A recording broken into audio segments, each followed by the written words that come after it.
75వ సర్గము అంగదుడు సుగ్రీవుని నిందించుట ప్రాయోపవేశమునకు దిగుట అతనేడ జాలిని ప్రకటించుచు వానరులందరును ఆమరణ నిరాహార దీక్షకు పూనుకొనుట హనుమంతుడు వినయపూర్వకముగా పలికిన వచనములు ధర్మసహితములైనవి. అవి సుగ్రీవునియేడా ఆయనకుగల ప్రభుభక్తిని ప్రకటించుచున్నవి. ఆ మారుతి మాటలను వినిన పిమ్మట అంగదుడు ఇట్లనెను. ఓ వాయుకుమారా! స్థిరబుద్ధి, అంతఃకరణశుద్ధి, దయ, రుజువర్తనము, పరాక్రమము, గాంభీర్యము మొదలగు గుణములు సుగ్రీవునిలో మచ్చునకైనను కానరావు. సుగ్రీవుని యొక్క అన్నయ్యగు వాలికి ప్రియపత్నియు పట్టమహిషియు అయిన తార అతనికి వదినే, ధర్మము ప్రకారము మాతృమూర్తితో సమానురాలు. అట్టి వదినను తన అన్న బ్రతికియుండగనే అతడు స్వీకరించెను. ఇదియేపాటి ధర్మము? అంతేగాదు దుందుభితో యుద్ధమునకు వెళ్ళినప్పుడు వాలి అతనిని గుహద్వారము కడ రక్షణకు నియమించెను. అతడు ఆ బిలద్వారమును మూసివేసి అన్నకు ద్రోహము చేసెను. అట్టి సుగ్రీవుని ధర్మజ్ఞుడు అని ఎట్లు చెప్పగలము? మహాయశస్వి అయిన శ్రీరాముడు సుగ్రీవునితో అగ్నిసాక్షిగా మైత్రి చేసి అతనికి మహోపకారమొనర్చెను.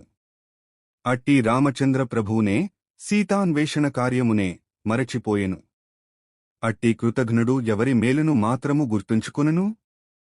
అధర్మమునకు వెరచిగాక కేవలము లక్ష్మణుడు తనను చంపునేమోయను భయముచేతనే అతడు మనలను సీతాన్వేషణ కార్యమునకే ఆదేశించెను. ఇందులో ధర్మము ఎక్కడ ఉన్నది?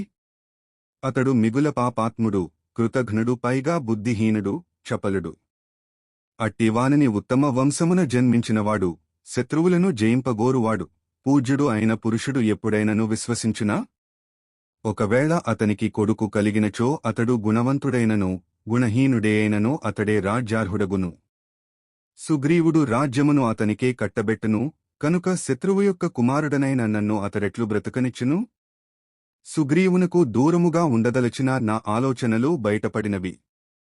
ఆయన ఆదేశమును అనుసరింపక సీతాన్వేషణమును మాని నేను అపరాధినైతిని.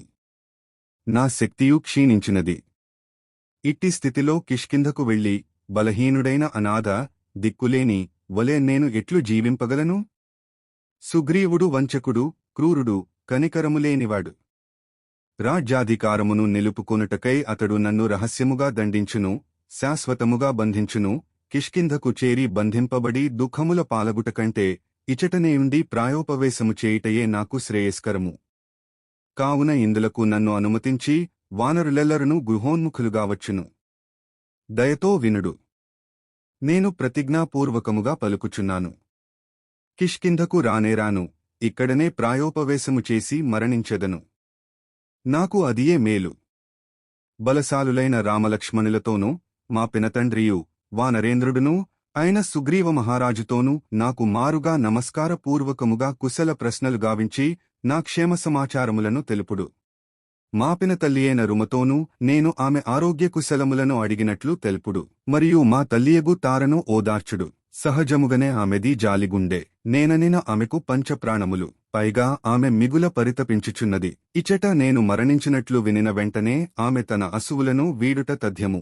అంగదుడు ఈ విధముగా పలికి ఆ వృద్ధవానరులకు అందరికిని నమస్కరించెను. పిమ్మట అతడు భూమిపై దర్భలను పరుచుకుని దీనవదనుడై ఏడ్చుచూ వాటిపై కూర్చుండెను. ఈ విధముగా దర్భలపై ఆసీనుడయున్న అంగదుని జూచి వానర ప్రముఖులు అందరును దుఃఖముతో రోదించుచూ వేడివేడి కన్నీరు గార్చిరి. పిమ్మటవారు సుగ్రీవుని నిందించుచూ వాలిని ప్రశంసింపసాగిరి. అనంతరము అంగదుని చుట్టూను జేరి తామును ఆమరణ నిరాహార దీక్ష చేయుటకు నిశ్చయించుకునిరి. అంగదుని అభిప్రాయమును గుర్తించి వానరులెల్లరునూ నీటిని ఆచమించి అచ్చటనే తూర్పు దిక్కునకు మళ్లీ కూర్చుండిరి. వారు సముద్రమునకు ఉత్తర తీరమున దక్షిణమునకు కొనలు ఉండునట్లుగా దర్భలను పరుచుకుని వాటిపై చేరిరి. పిమ్మట ఆ వానరశ్రేష్ఠులు తాము ఈ విధముగా తనువులను చాలించుటయే యుక్తమని తలంచిరి. తదుపరి ఆ వానరులు శ్రీరామునివనవాసమును, దశరథుని మరణమును, దండకారణ్యమున ఖరదూషణాదుల సంహారమును, జటాయువు యొక్క మరణమును, రావణునిచే సీతాపహరణమును, వాలివధను, శ్రీరాముని కోపమును గూర్చి పరస్పరము సంభాషించుకునుచు భయభ్రాంతులైరి. మహాపర్వత శిఖరములవలె ఉన్నతములైన శరీరములు గల అసంఖ్యాకులైన వానరులు భయముతో బిగ్గరగా కేకలు వేయసాగిరి. అవి ఆ పర్వత గుహలయందు అంతటను ప్రతిధ్వనించెను. అప్పుడు ఆ పర్వతము మేఘగర్జనలతో నిండిన ఆకాశమువలె ప్రతీతమయ్యెను. వాల్మీకి మహర్షి విరచితమై ఆదికావ్యమైన శ్రీమద్ రామాయణమునందలి కిష్కింధాకాండమునందు ఇది 75వ సర్గము.